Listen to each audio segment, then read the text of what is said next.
Line Arabian dates. இப்போ அது line லயனா டே.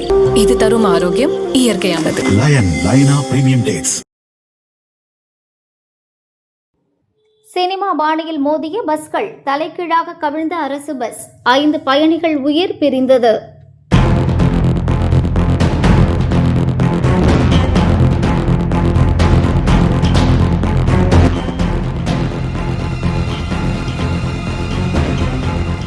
சென்னையில் இருந்து மார்த்தாண்டம் புறப்பட ஆம்னி பஸ் இன்று அதிகாலை மதுரை கொட்டாம்பட்டி அருகே வஞ்சி நகரம் 4 வழிச்சாலையில் சென்று கொண்டிருந்தது. திடீரென கட்டுப்பாட்டை இழந்த பஸ் தடுப்பு சுவரை தாண்டி எதிர் திசையில் மதுரையில் இருந்து திருச்சி நோக்கி சென்ற அரசு பஸ் மீது பயங்கரமாக மோதியது. கண்ணிமைக்கும் நேரத்தில் ஏற்பட்ட இந்த கோர விபத்தில் அரசு பஸ் தலைகீழாக கவிழ்ந்தது. அப்படியே இடது பக்கம் திரும்பி சாலையோரம் உள்ள பயணிகள் நிழற்குடையில் மோதி ஆம்னி பஸ்ஸின் முன்பகுதி சுக்குநூறானது.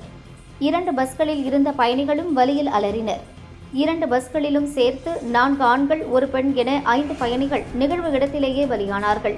மீட்பு பணி துரித கதியில் நடந்தது. காயமடைந்த 41 பேர் மீட்கப்பட்டு அரசு மருத்துவமனைக்கு அனுப்பி வைக்கப்பட்டனர்.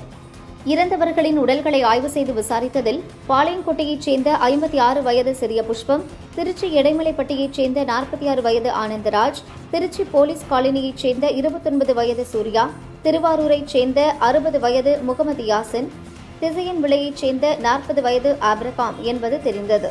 சரக டிஐஜி அபினவ்குமார், எஸ்பி தேவநாதன் நேரில் பார்வையிட்டு விபத்துக்கான காரணம் குறித்து விசாரிக்கின்றனர். அரசு பஸ் டிரைவர் ஜோதி கூறுகையில், ஆம்னி பஸ் எதிர் திசைக்கு வருவதை அறிந்து பஸ்ஸை இடதுபுறமாக திருப்பியதால் நேருக்கு நேர் மோதும் நிகழ்வு தவிர்க்கப்பட்டது. பஸ்ஸின் நடுப்பகுதியில் மோதியதால் கவிழ்ந்த சேதம் ஏற்பட்டது என கூறியுள்ளார். காலமானார் எழுத்தாளர் பூமணி. சாகித்ய அகாடமி விருது பெற்ற எழுத்தாளரும் ஓய்வு பெற்ற கூட்டுறவுத்துறை துணை பதிவாளருமான பூமணி காலமானார். அவருக்கு வயது 79. நேற்றிரவு உடல்நலக்குறைவால் மரணமடைந்தார் என குடும்பத்தினர் தெரிவித்துள்ளனர். இறுதி சடங்குகள் இன்று கோவில்பட்டியில் நடக்கிறது. இலக்கியத்தின் மீது ஆர்வம் கொண்ட இவர் பல சிறுகதைகள், நாவல்களை எழுதியுள்ளார்.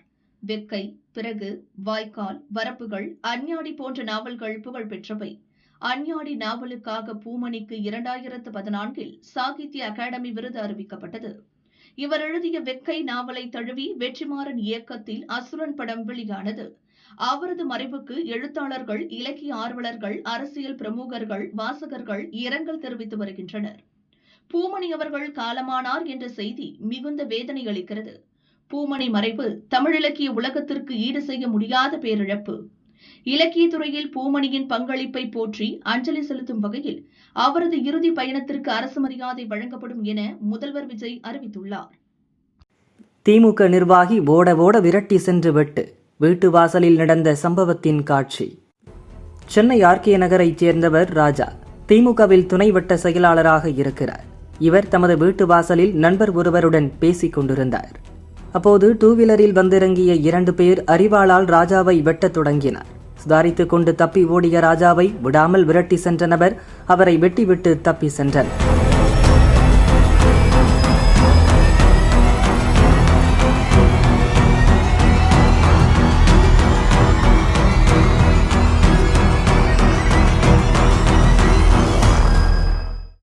காயமடைந்த ராஜாவை அங்கிருந்தவர்கள் மீட்டு ஸ்டான்லி மருத்துவமனைக்கு அனுப்பினர். சீரியஸான நிலையில் அவருக்கு சிகிச்சை அளிக்கப்படுகிறது. திமுக நிர்வாகி ராஜாவுக்கும் அதே பகுதியைச் சேர்ந்த மற்றொருவருக்கும் முன்விரோதம் இருந்ததாக கூறப்படுகிறது. அதே சமயம் வேறொரு பெண்ணுடன் அவருக்கு தொடர்பிருந்ததாகவும் தெரிகிறது. இவற்றின் பின்னணியில் கொலை முயற்சி நடந்திருக்கலாம் என்ற சந்தேகத்தில் போலீசார் விசாரணை நடத்தி வருகின்றனர். நகராட்சி பூங்கா ஆக்கிரமிப்பு, தனி அறை கட்டிய திமுக கவுன்சிலர்.